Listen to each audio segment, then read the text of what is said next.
This is Douglas O'Brien, your Soundbite Laureate, here for CoolCleveland.com and featuring the first installment of my new economic manifesto entitled Banks, Tanks, and Angst. How Long Will America Idle? And subtitled A Collection of Reflections on an Economic Direction Correction During an Election. A confection of rejection not to be confused with a recession. With all the craziness in the economy today, I felt it might be time to have a nice fireside chat to help explain what's going on in America and why all these things are happening. Are you ready? Then let's begin. First, I have a confession to make. I voted for Ross Perot. I was young. It was my first election. He was a short guy with bad hair. I thought we had a lot in common.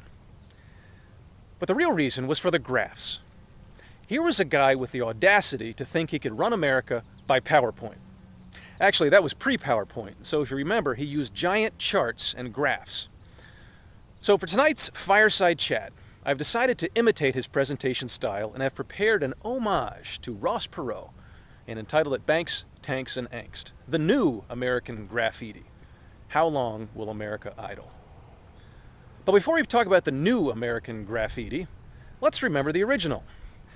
The original American Graffiti was a coming-of-age movie directed by George Lucas 35 years ago, back in 1973, and featuring aspiring young actors including Richard Dreyfuss, Ron Howard, Harrison Ford, and of course, Wolfman Jack, all of who went on to Hollywood fame and fortune and male-pattern baldness, all except, of course, for Wolfman Jack.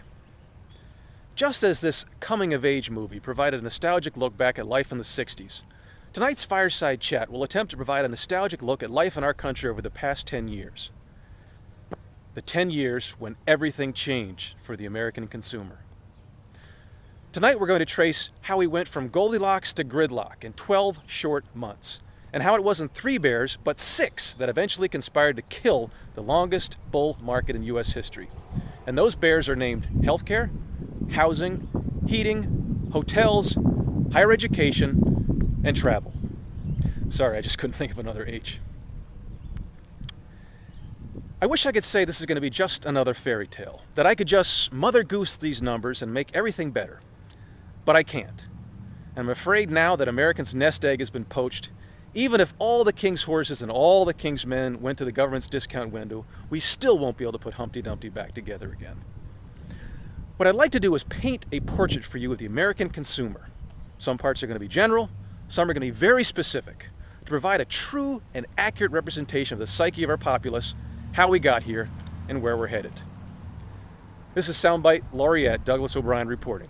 Have a great day in cool Cleveland.